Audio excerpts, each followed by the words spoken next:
porque yo he dicho siempre que mi relación con el cine es la de un matrimonio mal avenido, que no podemos vivir ni juntos ni separados.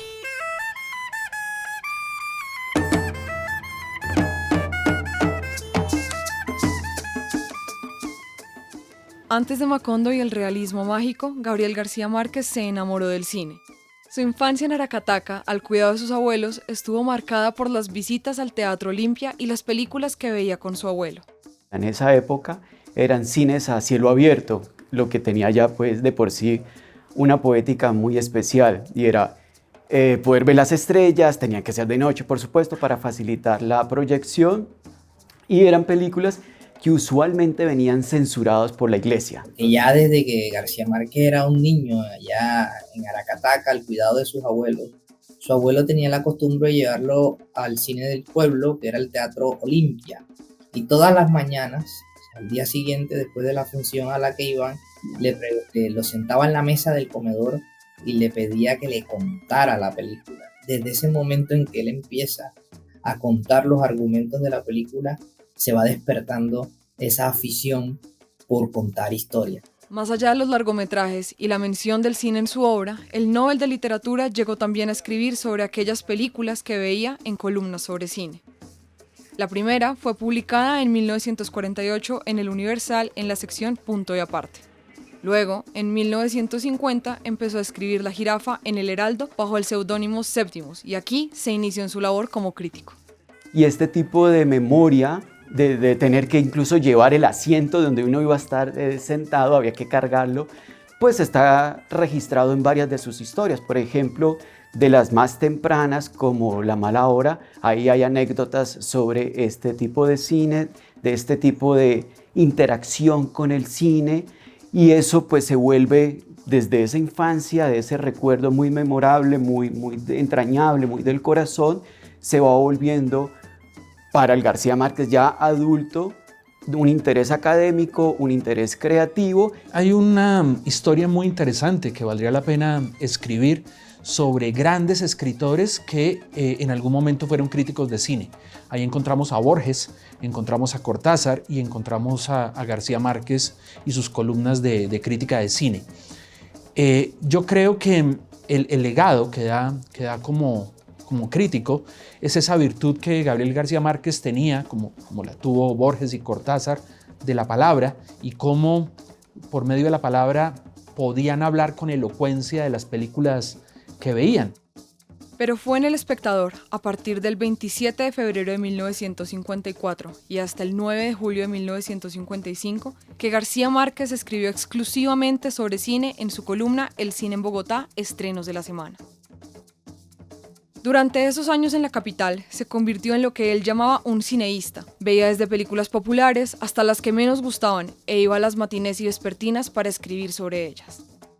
Que era distinto en ese García Márquez del García Márquez cuentista, novelista o periodista. No solo importaba aspectos técnicos que tú encontrarías en cualquier buena reseña cinematográfica, como la dirección, la fotografía, no, sino que García Márquez se interesaba muchísimo en la conformación del guión, cómo interactuaban los personajes, de qué manera la trama establecía un desenlace adecuado o un cierre. Entonces era la opinión de un crítico de cine que realmente estaba pensando como escritor. A través de las letras encontró una forma de hacerlo. Sin embargo, eso no evitó que en 1955 empezara un curso de dirección en el Centro Experimental de Cinematografía de Roma, donde conoció a Cesare Sabatini y Vittorio De Sica, con la intención de desentrañar los misterios del neorrealismo italiano. Él no terminó el curso, pero destacó muchísimo en esa clase de edición cinematográfica, que en ese entonces se hacía con un instrumento llamado moviola. Esa forma de editar, esa forma de concebir las escenas, de concebir el cine, influyó muchísimo en las obras literarias posteriores. La escritura del Coronel no tiene quien escriba, dicho por el propio García Márquez, está hecha como si fuese un guión de cine.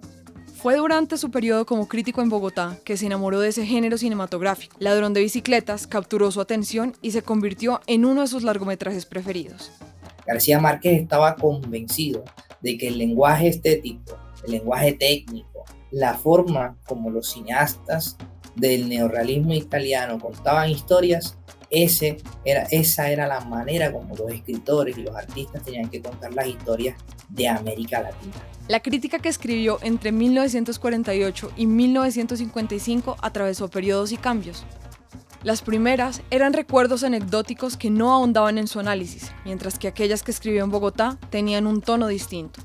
En Bogotá, cuando él empieza a ver cine y a reseñar específicamente las películas que están en cartelera, que veía muchísimas películas, en esa columna la integraban muchos análisis de varias películas que había visto en la jornada, ahí empieza él a preguntarse por aspectos técnicos de las películas, sin dejar de lado también el aspecto de la anécdota, que él consideraba muy importante para poder echar una historia. Para algunos, Gabriel García Márquez fue una voz destacada de la crítica de cine en Colombia y Latinoamérica. Más allá de sus apreciaciones sobre el séptimo arte, su obra ha servido como inspiración para películas y series como El amor en los tiempos del cólera en 2007 o Noticia de un secuestro en 2022 y próximamente 100 años de soledad, aunque no fuera muy amigo de las adaptaciones literarias al cine.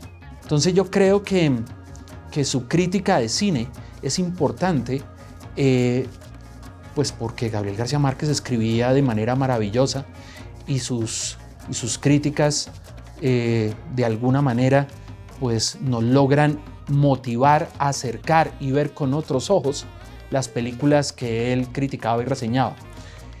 Para mí la crítica de cine no es un juicio de valor sobre una película, sino es prestar unos lentes para que los espectadores potenciales puedan ver la película con otros ojos. Y creo que ahí está el legado de Gabriel García Márquez como crítico de cine. Nos prestó sus lentes particulares para poder ver las películas con los ojos que él las vio.